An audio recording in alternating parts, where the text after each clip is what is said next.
Hello and welcome my dear friends. आपका स्वागत करते हैं आपके अपने यूट्यूब चैनल एग्जाम मेरी जान में। इस वीडियो में बात करूंगा UP CA HET para medical bachelor course से संबंधित कुछ गलतियां हैं जो मैं देख रहा हूँ ढेर सारे लोग कर रहे हैं। लगातार से ढेर सारे बच्चे एक ही गलती कर रहे हैं। अब उसमें क्या कुछ गलती है कि आप देखेंगे जब भी सीट अलॉटमेंट रिजल्ट आएगा ऐसा ना हो कि आपको पछताना पड़े, बाद में कोर्स करके आपको रोना पड़े। मैं बहुत इस पर वीडियो देने का कोई भी इरादा नहीं था, लेकिन रीज़न ये है कि मैं देख रहा हूँ हर दूसरा तीसरा बच्चा एक ही गलती किए जा रहा है। और मैं तो आपको बताया था मैं पेड काउंसलिंग करवा रहा हूँ, तो उनके भी एसएमएस आते, साथ में नए स्टूडेंट्स हैं उनके भी एसएमएस आ रहे, सबके एसएमएस को अच्छे से देखा है। और जो गलती आप लोग कर रहे हैं उसको सुधार लीजिए अभी में, नहीं तो होगा क्या, आपका सत्र खराब जाने वाला है और आप कोर्स करके पछताएंगे। ठीक है, टाइम नहीं नुकसान करूंगा, डायरेक्ट से आपको लेकर के आता हूँ इनकी ऑफिशियल वेबसाइट पर। जो गलतियाँ बच्चे कर रहे हैं वो सिंपल में आपको नहीं करना है, तो कहाँ पर गलती हो रही है मैं आपको वो दिखाता हूँ। ये हो क्या रहा है जी,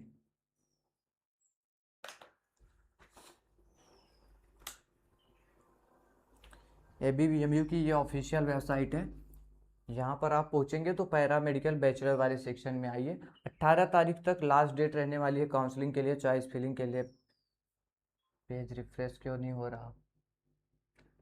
2 दिन से वीडियो नहीं पहुंच रहा। ढेर सारे लोग कह रहे हैं सर जी कहाँ गायब हो गए, वीडियो ही नहीं आ रहा। तो दोस्तों बिजी थे काउंसलिंग करवाने में, अभी भी लोगों के आ रहे, लेकिन टाइम निकाल करके ये वीडियो दे रहा हूँ आपके बीच में।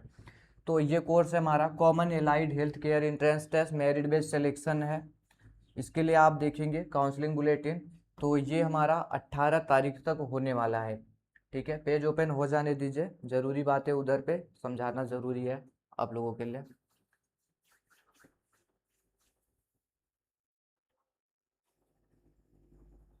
अभी देखो हमारा फर्स्ट राउंड काउंसलिंग चल रहा है, 13 जुलाई से स्टार्ट है, 18 जुलाई लास्ट डेट रहने वाली है रात के 12 बजे तक। सभी लोग रजिस्ट्रेशन कर लेंगे, अपना काउंसलिंग कर लेंगे और चॉइस फिलिंग, ये 3 चीज़ें करना बहुत ही ज़रूरी है। रजिस्ट्रेशन आप करोगे इसके लिए 500 रुपये चार्ज रखा गया है।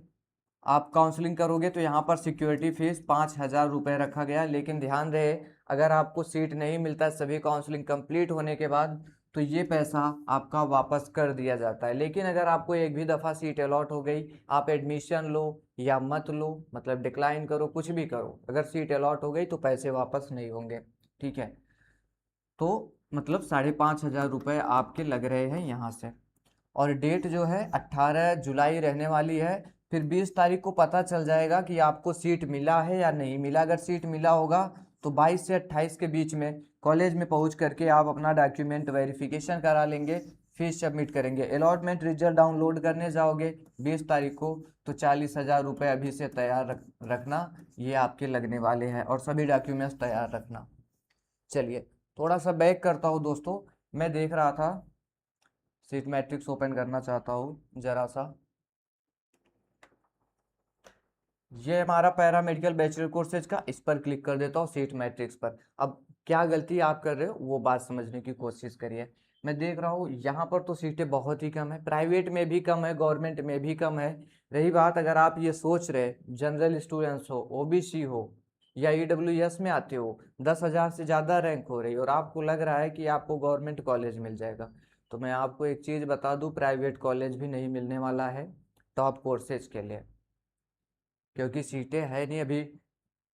बीए और टीटी की बात करूँ तो 3 कॉलेज है हमारे प्राइवेट में जिसमें बीए और टीटी है, गवर्नमेंट में 4-5 है जिसमें बीए और टीटी है कोर्स करके। ऐसे करके ढेर सारे कोर्सेज, मतलब बहुत ज़्यादा सीट नहीं है। और एक चीज़ दोस्तों मैं देख रहा हूँ पता नहीं क्या हो गया बच्चों को, मतलब आप कोई बात समझने की कोशिश ही नहीं कर रहे। अगर मैं आपसे बोल दूँ कि आपके यहाँ का कोई कॉलेज वो बेस्ट कॉलेज है, तो आप बताइए मुझे कितना पता होगा। कोई बहुत होता है 2-4-10 कॉलेज में गया होता है, लेकिन मैं हूँ किसी ज़िले से और आपके ज़िले में मैं कैसे बता सकता हूँ कौन सा अच्छा कॉलेज है कौन सा बुरा कॉलेज है। लेकिन मैं देख रहा हूँ, कॉलेज का नाम नहीं लूँगा नहीं तो कॉलेज के इमेज पर प्रभाव पड़ेगी, नाम नहीं लूँगा। बस इतना आप समझिए, प्रमोशन का पैसा मिला सभी को, इसीलिए वो कॉलेज सजेस्ट किया जा रहा है, हमको भी आया, हमने नहीं किया है। बात क्लियर हो गई? और कोर्सेज मैं आपको बताया था टॉप कोर्सेज जो है और एवरेज कौन से हैं, लो कौन से हैं, लेकिन तमाम जगह पे स्टूडेंट्स वीडियो देख करके आए हैं, जो भी मन में आ रहा है, कुछ पता नहीं कर रहे, अरे आपके पास में गूगल है, वहाँ से देखिए, जेमिनी है, चैट जीपीटी, तमाम चीज़ें हैं, वहाँ से पता कर सकते हैं आप कौन से कोर्सेज हैं। और जो मैं आपको बता के रखा हूँ ना, वो बच्चे टेलीग्राम पे जो है पीडीएफ वहाँ पे पढ़ा है, देख रहे होंगे, उसमें वही आपका बेस्ट रहने वाला है। रही बात आपको जिसका समझ में आए उसका करिए, लेकिन एक गलती, मैं यहाँ पर किसी का नाम नहीं लूँगा, बार बार से कह रहा हूँ, इमेज पे प्रभाव पड़ेगा उनके, लेकिन जो आप ये गलती कर रहे हो ना, हॉस्टल देख करके, कोई हॉस्टल देख लिया, वहाँ पर हॉस्टल है तो क्या वो कॉलेज अच्छा हो गया? जो कॉलेज आपको प्लेसमेंट देता है वो आपको पता ही नहीं है प्लेसमेंट कौन दे रहा है। आपके लखनऊ में कौन सा कॉलेज अच्छा है, आपके आगरा में कौन सा कॉलेज अच्छा है, आपके बनारस में कौन सा कॉलेज अच्छा है, ये आपको पता होना चाहिए। अगर आपको नहीं पता है तो कोई दूर वाला आपको नहीं बता सकता, लेकिन स्टार्टिंग में ही देख लिया आप लोग कि यहाँ पर हॉस्टल है, किसी ने बोल दिया ये बेहतर कॉलेज है, आप भी वही सेलेक्ट करने लगे। जरा सा उससे पूछिए जो ये बात बताया हो आपको, कि कभी उस कॉलेज को विजिट किए हो जो बता रहे हो, बस हॉस्टल देख लिया अच्छा है। अरे सब कुछ दोस्तों पैसा ही नहीं होता, कुछ क्या होता है, बच्चों के प्रति रिस्पॉन्सिबिलिटी भी होती है। अभी जैसे मैं रैंडम से किसी का दिखाऊं, चलिए इनका दिखा देता हूँ, ये कॉलेज कौन सा है, इनका श्री राम मूर्ति स्मारक इंस्टीट्यूट, इनका दिखा देता हूँ, फीस इनका ओपन करिए। ये बरेली का हमारा कॉलेज है, BMLS कोर्स की बात हो रही है, 7 लाख फीस है। पूरा कोर्स आप कंप्लीट करेंगे 4 साल का, 7,02,380 रुपये इतना पड़ रहा है। लेकिन इसमें आप देखेंगे तो हॉस्टल आपका ऐड है। अभी जहाँ पर स्टूडेंट्स देख लेंगे हॉस्टल है, बोलेंगे अच्छा है, आपको बता दिया गया है कि अच्छा है, लेकिन आप जाएंगे BMLS कोर्स के लिए, तो मैं कह रहा हूँ अपने अकॉर्डिंग देखिए, जितना आप फीस सबमिट कर सकते हैं उतना देखिए, या फिर ऐसा कॉलेज देखिए जो आपको प्लेसमेंट दे सके, ऐसे नहीं रैंडम से कोई सेलेक्ट कर लीजिए। बात क्लियर है? दूसरी एक और चीज़ मैं ये बोलूँगा, आप अपने स्तर से देखें। और रही बात कोर्सेज में भी आप लोग गलती कर रहे हैं, हालांकि जो हमसे पेड काउंसलिंग करवा रहे हैं उनको तो हम गाइड कर दे रहे हैं, भाई मेरी जिम्मेदारी है, आप मेरे पास आएंगे तो जो भी आपकी रैंक पर बेहतर कॉलेज, बेहतर कोर्स होगा, मैं आपको वही सजेस्ट करूंगा। कोशिश करता हूँ कि आपको गवर्नमेंट कॉलेज मिले, अगर नहीं मिलने जैसा होता तो आपको वहीं पर इन्फॉर्म कर देता हूँ कि देखिए डाउट है, आपको प्राइवेट में भी बढ़ना चाहिए। और प्राइवेट में जो टॉप कॉलेजेज है, जो प्लेसमेंट देते हैं, जहाँ मतलब फिक्स है, अच्छी पढ़ाई होती है, अच्छी फैसिलिटी है, मैं आपको वो सजेस्ट कर देता हूँ, वो कोर्सेज बता देता हूँ आपको, तो वो बच्चे कर लेते हैं। लेकिन और बच्चों के साथ में ऐसा नहीं है। और रही बात, मैं आपको वहाँ यहाँ पर वो चीज़ें बताने लगूँ तो फिर जो पेड काउंसलिंग करवा रहे उसका कोई मतलब नहीं निकलता है। दूसरा कन्फ्यूजन आपका क्या निकल के आ रहा है, हम मेरे पास लगभग 10-15 लोगों ने एक ही एसएमएस किया, सर जी हमारे पास प्राइवेट में EWS OBC SC ST इन लोगों के लिए सीट ही नहीं, सबके सामने 0 लिखा है, क्या हमको एडमिशन मिलेगा या नहीं मिलेगा? तो देखिए ये 40 सीट जो लिखी है ना, मैं हमेशा से कहता हूँ ये जनरल सीट है, इसका मतलब ये नहीं कि ये जनरल बच्चों का है।